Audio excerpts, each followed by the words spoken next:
Okay. No, I didn't go live on this one. I got the camera rolling on. Bismillahir Rahmanir Rahim. Alhamdulillahi Rabbil Alameen.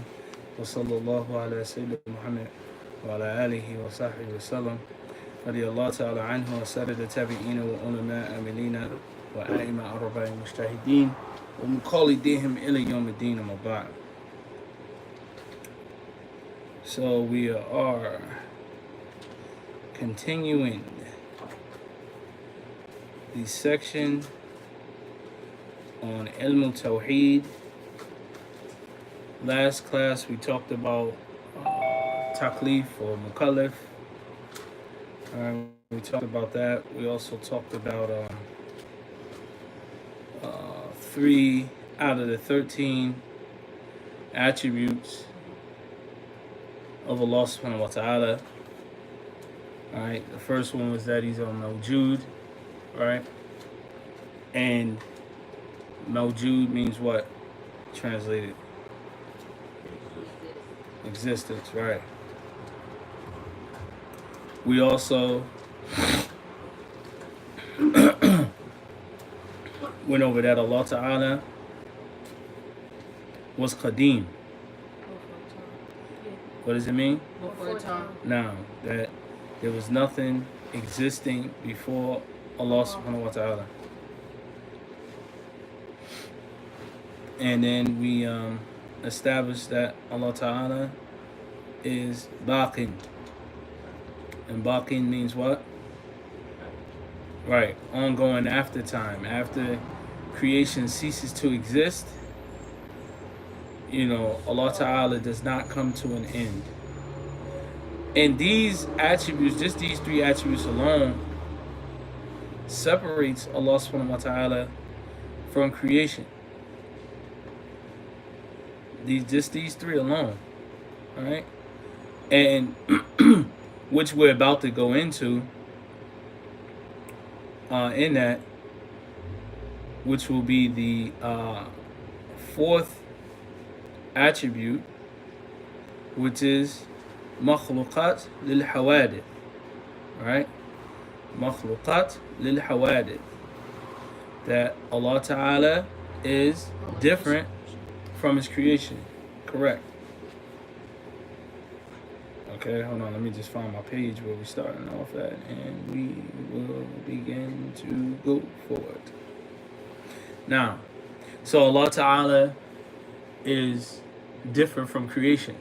So, I mean, the entire Tawheed, but just these 3 alone is enough for you to know about Allah Subhanahu wa Ta'ala.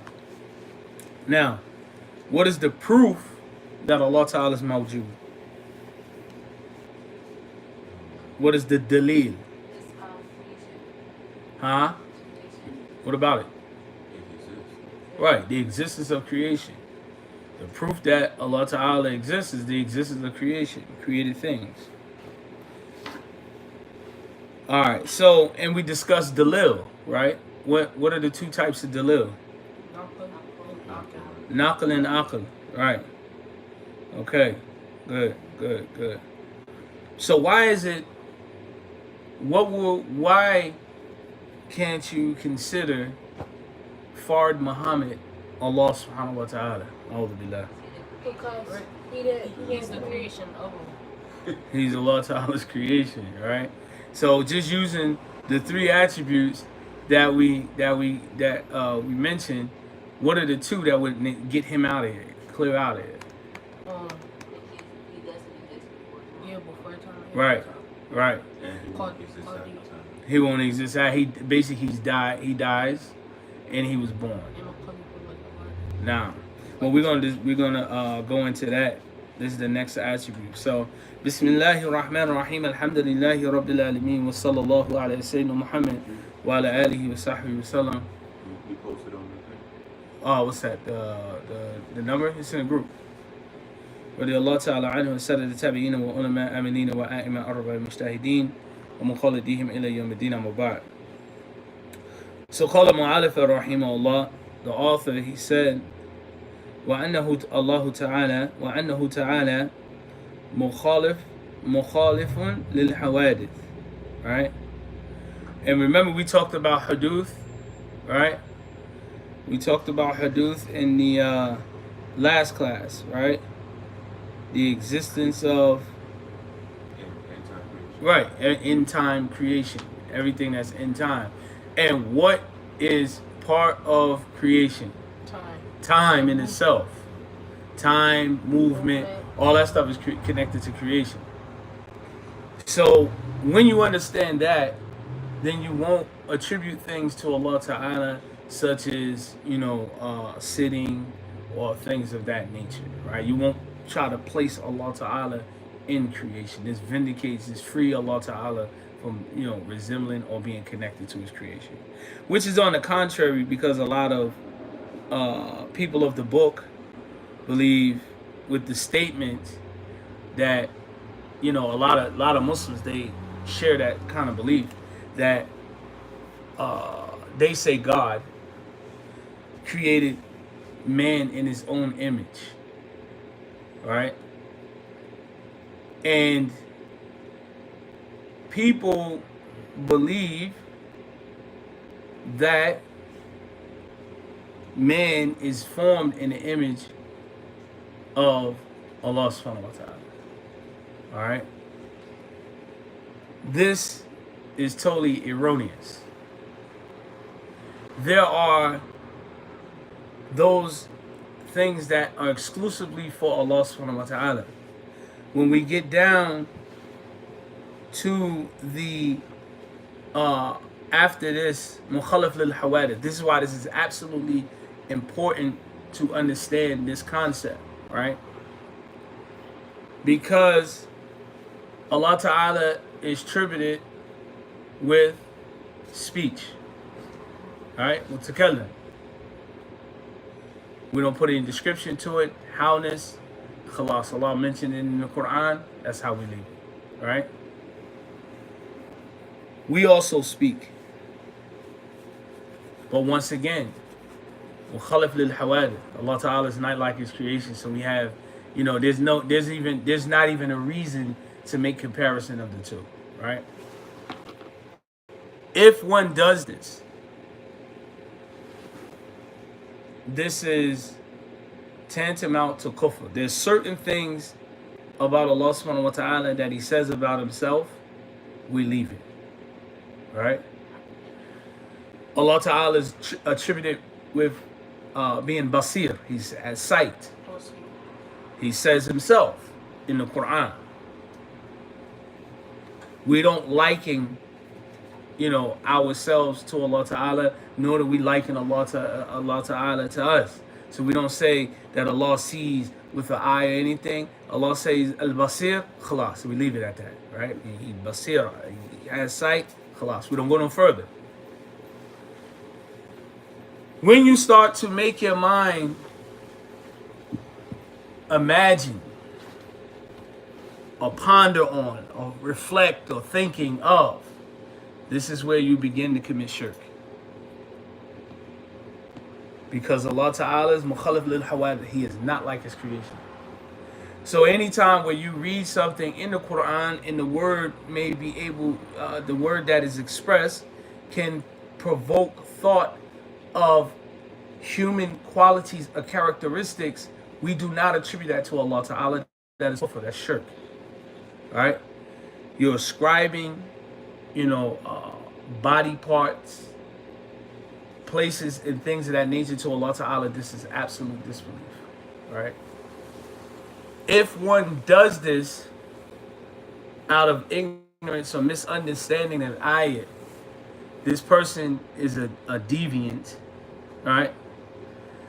When the person, he has a deviant belief, and when that person receives correction and he abandons that, then that person is safe.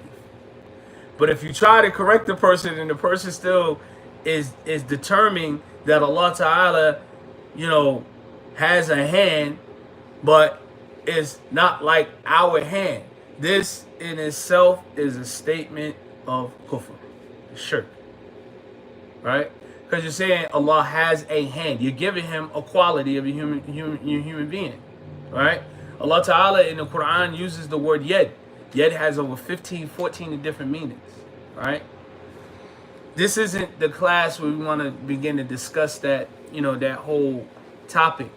But the point, the case in point, mukhalif lil hawadith, Allah Ta'ala is not like His creation. We do not attribute any type of human qualities to Allah Subhanahu wa Ta'ala, right? Allah Ta'ala is free from imperfection, okay? So قال المؤلف رحمه الله أنه تعالى مخالف للحوادث ودليل مخالفاته لها قدراته على إيجادها. Okay, so the proof that Allah Ta'ala, first of all, Allah Ta'ala is not like, He's unlike, and He's separate from end-time creation. You notice we keep emphasizing on end-time creation because everyone else disconnects time from creation. End-time creation. You will age. You will get old even if you didn't try. You have no control over that. That is an absolute sign that there's nothing in creation that can be Allah Subhanahu wa Ta'ala. You age without even trying. People, you know the concept of mummies, you know where that concept come from? Where they wrap their body up?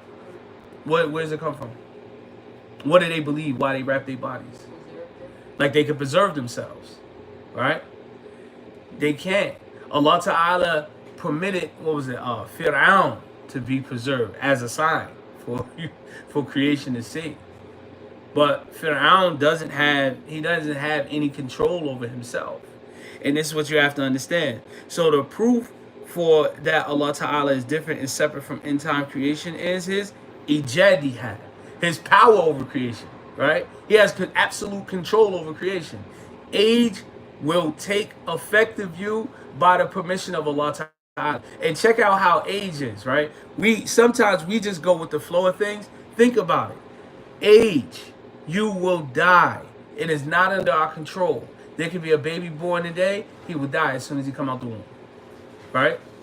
There's a person that's like 100 years old, he lives to be 100 years old. You thought he was going to die a long time ago, right? So you have to understand there are things that are out of our control. Our power is limitless, right? Our power is limited, right?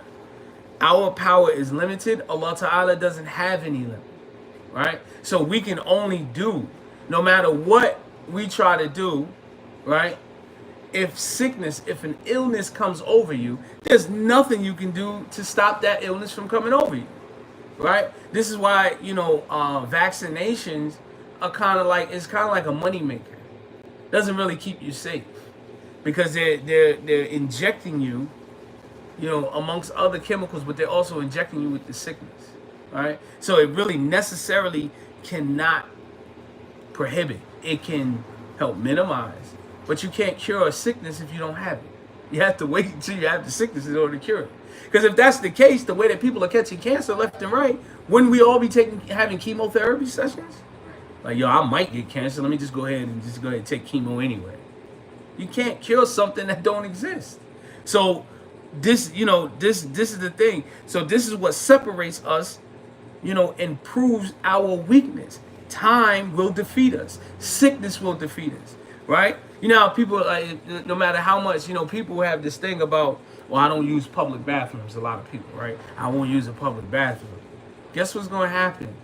You can't hold your urine or your defecation that much to the point. Eventually, you ain't going to have no choice but to use a public bathroom because your bowels will overtake you. See how Allah humbles us? Allah keeps us humble. The thing that we think we control, we lose control of it. You go to sleep. You urinate on yourself in your sleep. Sometimes it's out of your control. You start having a dream that you outside somewhere, you urinate, and next thing you know, your bed is getting warm and then it's wet. You're like, what happened? Man, I had this dream, and this is crazy, right? So we are limited in what we can do. So Allah Ta'ala is omnipotent. He's powerful over creation. The next discussion the Sheikh he mentions, he says, Annahu Ta'ala, and that he, Allah Ta'ala, is غنيا عن المحال ومخاصص. Right? And this is very important as well. That Allah Ta'ala is free. He's self-sufficient. He's free from place and in the need for a detailed description. All right? He's free from place and detailed description. Who? Allah Ta'ala. Everything we're talking about is with regards to Allah. He's free from this. He doesn't need a specific place to be located, right? This is also why it's erroneous for a Muslim to believe that Allah Ta'ala is located, and stuffed on top of a throne, right? Ibn Taymiyyah, he had made a statement in his Aqidah Hamawiyah. He said he didn't know because he had the belief that Allah Ta'ala was on the throne.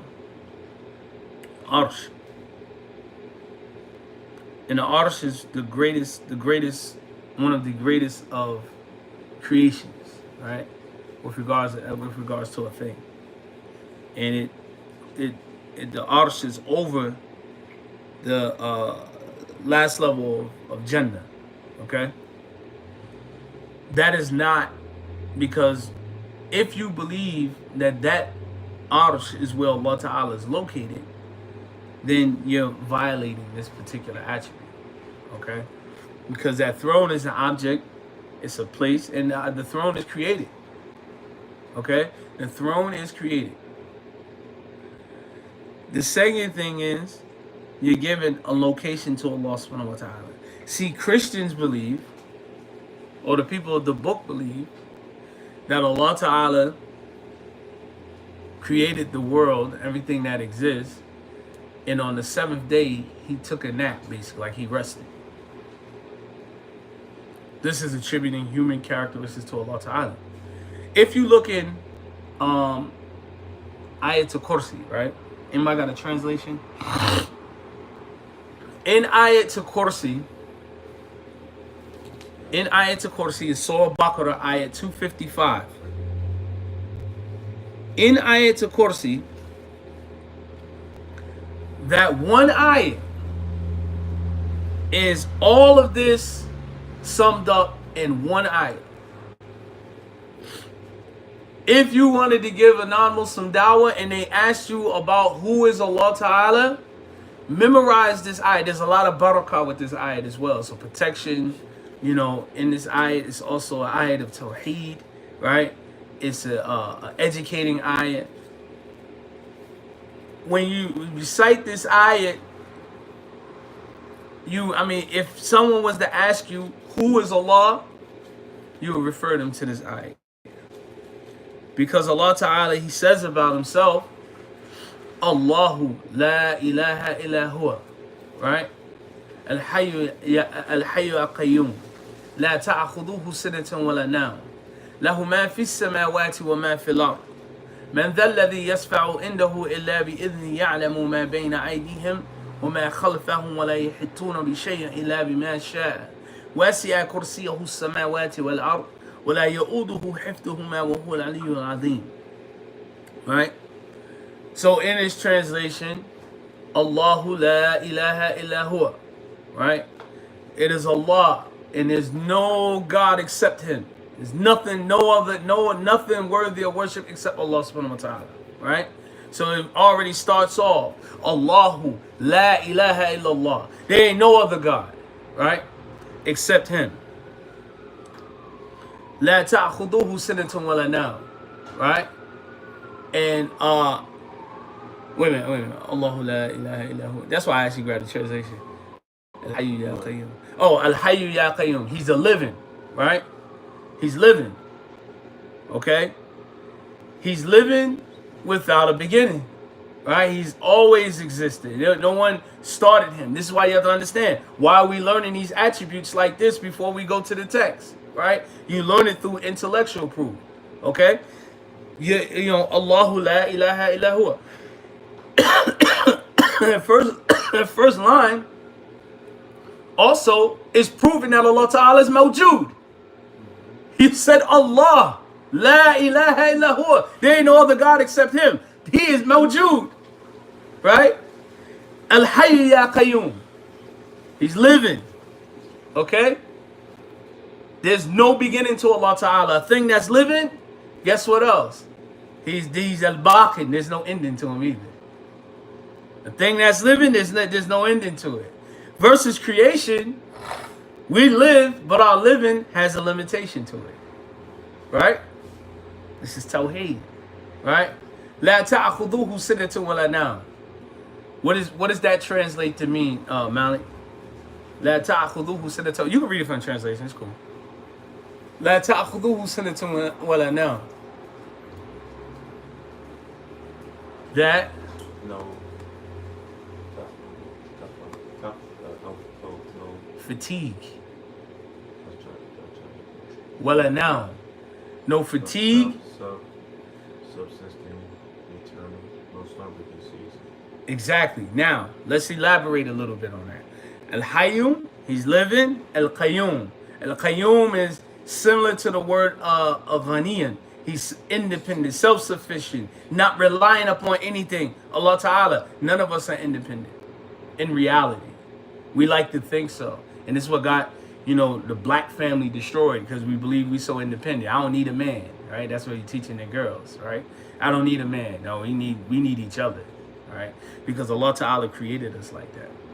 To think otherwise is going against what Allah Ta'ala said. Allah Ta'ala said that He created for us our women as our mate, our zawj as our mate. We're here for each other, right? Ar-rijala qawwamuna 'ala an-nisa. The men are protecting women. They're over women to protect them, right? So we all we serve a purpose. So nobody's independent. This is all hogwash, right? Now, al-hayyu ya qayyum, la ta'khudhuhu sinatun wala nawm, right? Very important. La ta'khudhuhu sinatun wala nawm. I just mentioned to you that the people of the book, what do they believe? A lot of times I say the Christians, but the Yahud, the Jews, they share the same belief, right?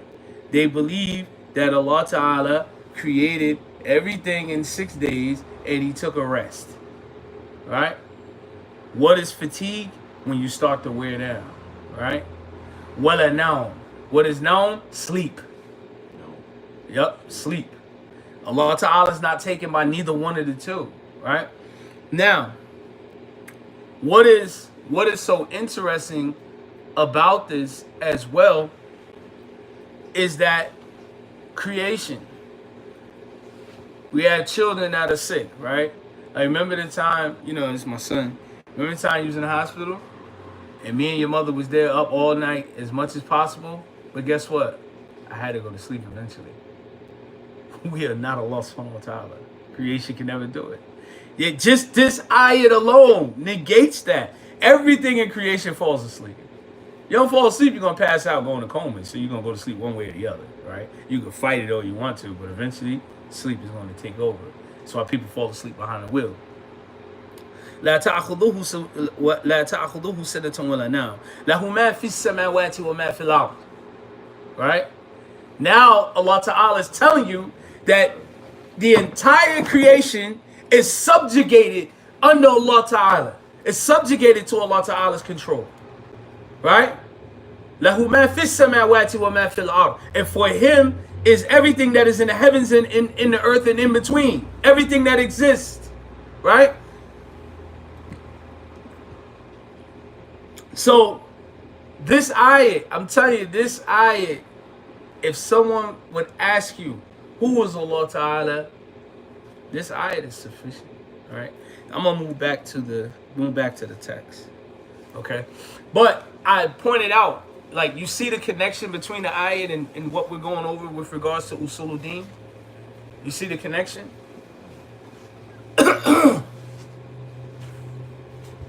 So the Sheikh, he says, we've reached the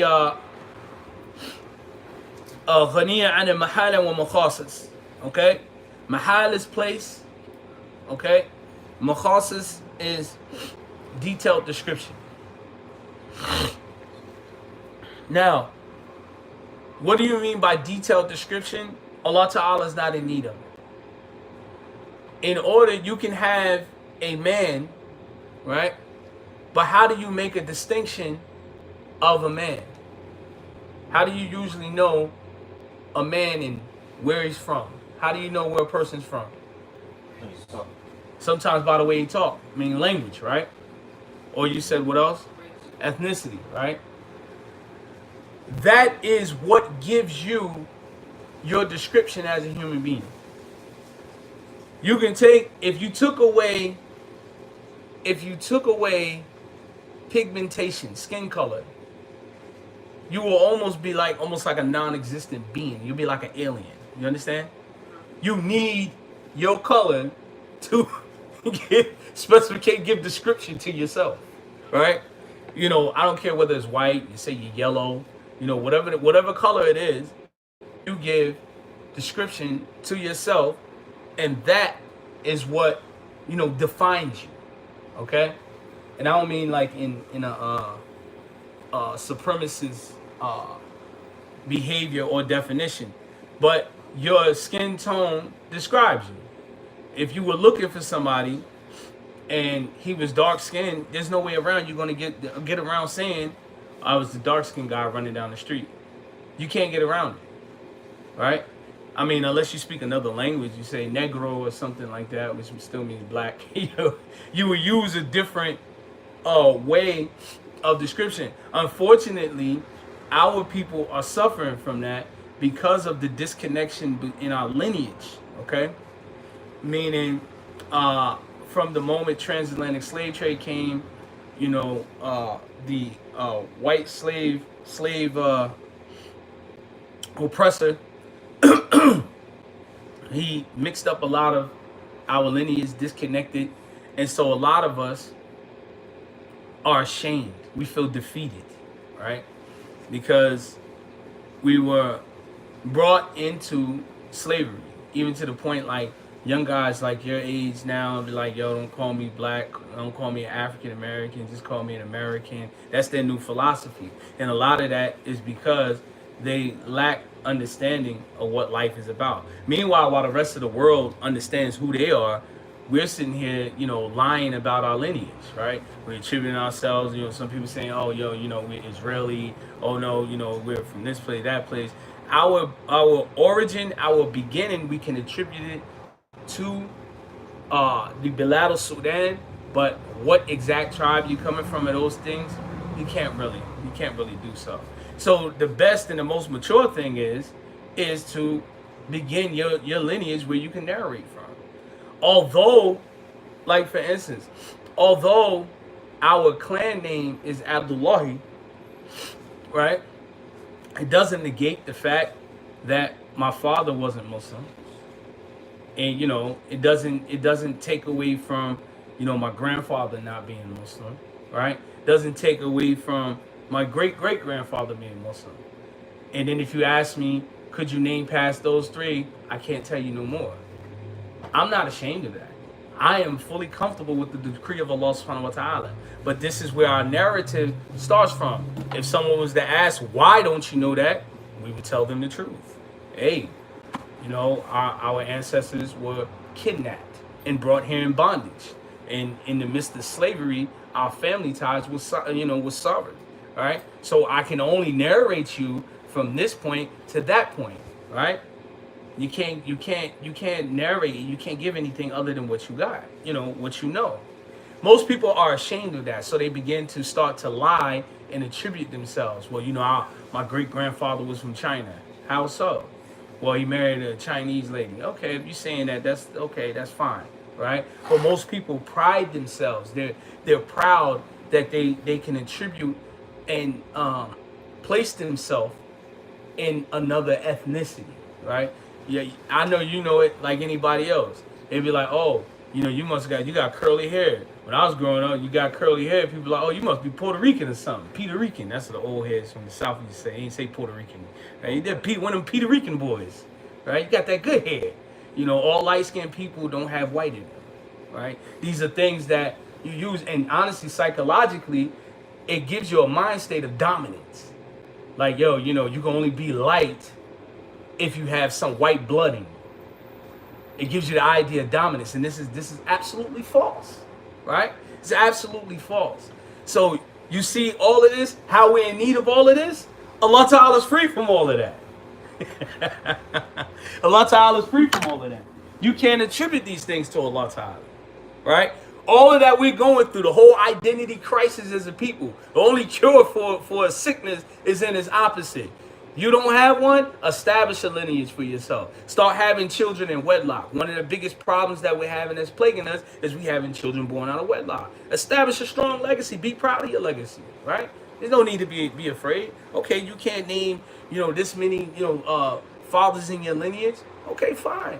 It is what it is. We know where we began at. It doesn't change anything about you. You pick up the pieces and move forward. But anyway, so that's the concept of mukhasis. All right, let me see how much time I'm doing. All right, cool.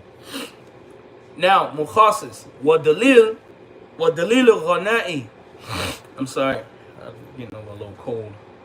Ghina'ihi, ana mahala istihalan, istisafi, wa as-sifat, bi ma'ani wa ma'nawiyya, wa dalil ghana'ihi. And mukhasis thubutu qadimihi. Now, for those of you who are on Zoom, if we get cut off, I will restart the room and it'll be the same number again. Okay? It'll be the same number, that number that's up top, the 326-162-9903. We'll just have to restart it. Now, Allah Ta'ala is self-sufficient beyond place and detailed description. And the proof of the self-sufficiency beyond place is the impossibility of a place being described. Okay? Now, there's some people who claim to be Muslim. They say that Allah Ta'ala has a location, right? One group, it used to be known as the Hashwiya, and now this group is modern day Salafiyya. They say that there's a place called Alua, I believe it is. That's the name that they use. They said it's uncreated. So this place has the right to be worshipped too. It says it's uncreated, and there's no direction to it. This is how crazy it gets. We're telling you that Allah Ta'ala is not in need of place. Place is created. They said, no, this particular place, a location, it's a place. I didn't like repeating it. They're attributing that this place is where you can, with Allah subhanahu wa ta'ala. I just read what they said. It was just like shocking that they believe this. So, and it's not just limited to Muslims, even non-Muslims as well. Non-Muslims have the same concept, our Father who is in heaven. There was Muslims, some Muslims here in the city. We debated them, and one of the things he was arguing with me, he said Allah is in heaven, right? So he said, it was an imam too. He's not here no longer in the city. He just makes cameos now. So he says, Allah Ta'ala is in heaven, Khalil. And I said, what do you mean? And he was so hyped up, he didn't realize he agreed with me. I was like, to say that Allah Ta'ala is, part of creation is kufr. He says, Naam. And guess what he quoted? Allahu ma fi samawati. He didn't finish the ayat. He said, ma fi samawati. That Allah is in heaven. He stopped there. And I said, wa ma fil ard. I said, does this mean he's in the earth too? And so he stopped talking. You right? So, and then he accuses me of reinterpreting what Allah Ta'ala said in the Quran. I'm like, dude, I'm going based on what you said. You said Allah's in heaven. He said, and I have 500 proofs to prove to you that Allah's in heaven. I said, yo, this is kufr. There's no location. That's what they teach. Because if you're saying above as in location, then that's what they're saying. He's there. We're saying location above is part of end time creation. Now. And I had the question. Mm-hmm. What would you say to Allah says Allah sometimes? He actually the way he says is له ما في السماوات وما في الأرض من ذا الذي يشفع عنده إلا بإذنه يعلم ما بين أيديهم وما خلفهم ولا يحيطون بشيء إلا بما شاء ولا يؤوده حفظهما. Imam Qurtubi, I believe it was, he said that the kursi, he said it's not a literal object. He said the kursi is knowledge, ilm. Well, Yeah, that's what he says. so it's kind of like the Right. Right. But we'll talk about, that's another discussion, a subject of discussion. Yeah, you will just look up the tafsir. The tafsir will guide you along with that. Imam Suyuti or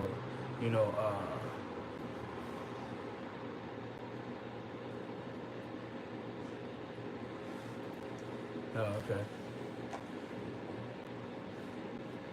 Oh man, subhanAllah. I said we don't have a time limit no more. I guess we're still going. So anyway, you referred to tafsir with regards to that. Of course, the tafsir Ahl Sunnah wal Jama'ah, because now they have you'll learn they have many tafsir of Ahl Firqa, the people of division. Yeah, Shia tafsir and other things. But anyway, so the proof of his self-sufficiency beyond place is the impossibility of place being described. Right? That place. This is why, you had mentioned, they said, oh, he's above the seven heavens. It has to be described. Right? And, the arsh is part of creation. Right? Jannah is part of creation. Right? Why would we claim Allah Ta'ala to be free of end-time creation, but subjugate him to be part of end-time creation by giving him a location? You see what I'm saying? You understand? Yeah. You can't give a location to Allah Ta'ala. This is why this is just erroneous to even believe that. The next, so he said that the impossibility of place being described and depicted by attributes of ma'ani, which means definition, right? And ma'anawiyya, which is like theory, meanings of theory, okay? So it gives you, now you describe, place is given a definition, but also description of theory, up, down, left, right, front, back, underneath, right? Above. Right? These are description of place by means of, definition of theory, right? Up, okay, up, over top of, underneath. These are description of theory. You're given expression. You're given definition, but you're also given a description of that particular location. And he said the proof of his self-sufficiency beyond detailed description is his permanent existence before time, qidamihi. Right? Remember that word? Qadam? Qidamihi. That's what he says. He existed before time. So there's no way that Makhasa's description is necessary. With Allah subhanahu wa ta'ala, or for Allah to give description to Allah ta'ala, because Allah existed before time. An example of description that's connected to time. Would you consider me old or young?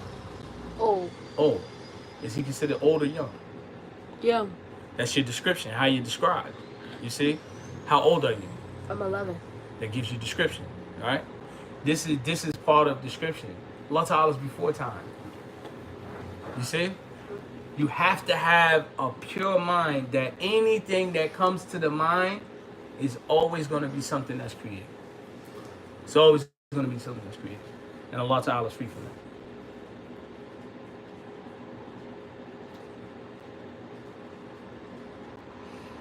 Um,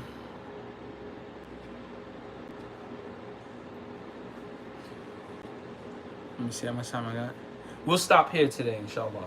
So next class we'll do Wahid, we'll do Qadir, we'll do Murid. All right. Then after that, the class after that, we'll talk about sifa, attributes and things like that, and then we'll go into the ending part of it, and we will. What I will do is it's not part of the book, but we'll also go over the opposites, those things that are impossible with Allah subhanahu wa ta'ala. Right? A lot of people are like, there's nothing impossible for Allah. Actually, it is. We said that Allah ta'ala is mawjood, right? What is mawjood? Existing. Guess what's impossible? Non-existence. That is not for Allah ta'ala. Right? We say that Allah ta'ala is qadeem, is before time, right? What is impossible with Allah? That He existed with time. So a lot of people they say things and don't realize what they're saying. If Allah wants to make a rock that He can't, I hate when people do that, but they say stuff like that. If He wants to make a rock that He can't lift, then that's what He can do. This is like asinine to even say something like that, right? But you understand, you almost like, and one of the things I attributed to, for especially a lot of us in America, is we have a cartoon mentality.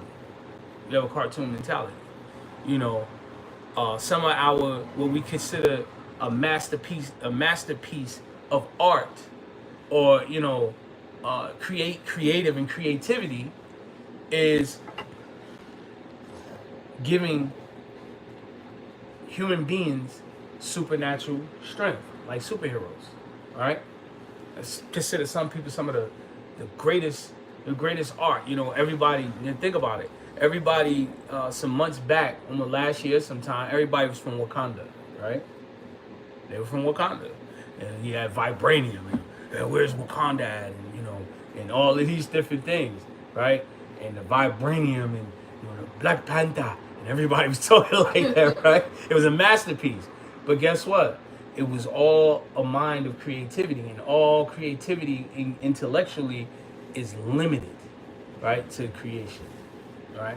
And this is why when we say proof, especially Dalil al-Aqli, it's irrefutable because it's established based on Dalil al-Naqli.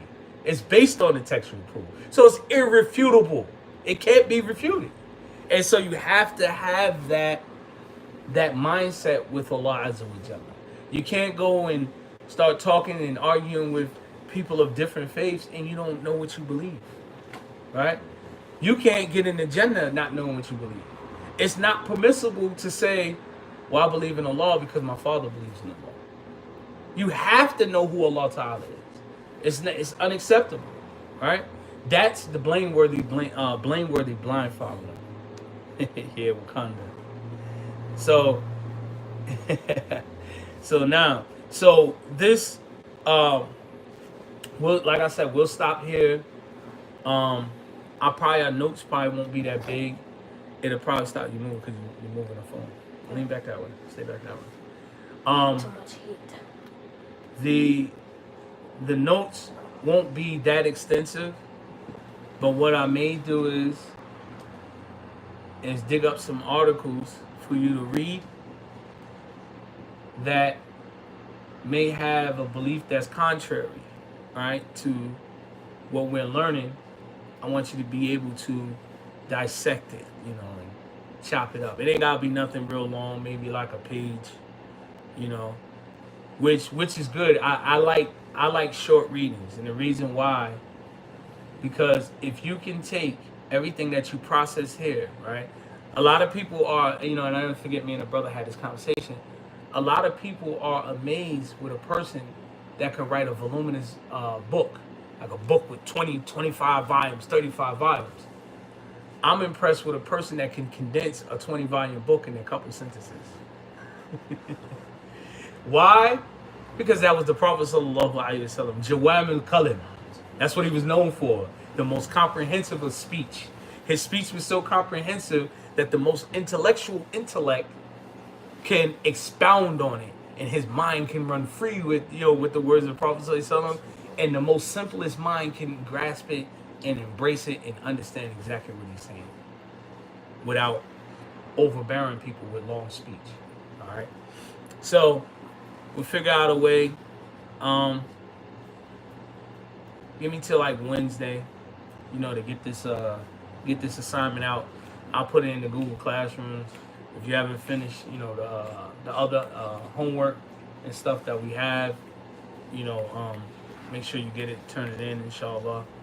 So we'll stop there, inshallah. Subhanaka Allahumma wa bihamdika ashhadu an la ilaha illa anta astaghfiruka wa atubu ilayk. May Allah Ta'ala reward all you all, inshallah. Ameen. Assalamu alaikum wa rahmatullahi wa barakatuh. I have one question. Yeah, question? I was reading about Kalam? Okay. Qalam or Kalam? Not Kalam. Qalam the pen? No. No. Kalam. Oh, Kalam. I mean Kalam. that example was Salah or Kalam just means speech in general. You know what I mean? Kalam, you look to the board, and the Kalam, Aqsamu Kalam, parts of speech. There's lafdhun, murakibun, mufidun, bil wada'i. You have Kalam that way, it's all varying according to the science. Ilmu Kalam, okay, the science of theology. Ilmu Kalam is the science that you learn in order to refute people that have deviant beliefs. What we're going over is Usuluddin, where it's Farul Ayn. It's different, but it's based on Aqidah though. But it is different. It's a little different. It elaborates more, and it deals with refuting people with different beliefs, right? Outside of Usuluddin. Like if you read Imam Tahawi's book or Tawheed Tawheed and so on and so forth. But next week when we start that other class, inshallah you'll be here for it. The first like 4 or 5 chapters of the book, the Shaykh goes into that. He talks about it. So you get your question answered in detail. Be a little patient. I don't understand. Yeah.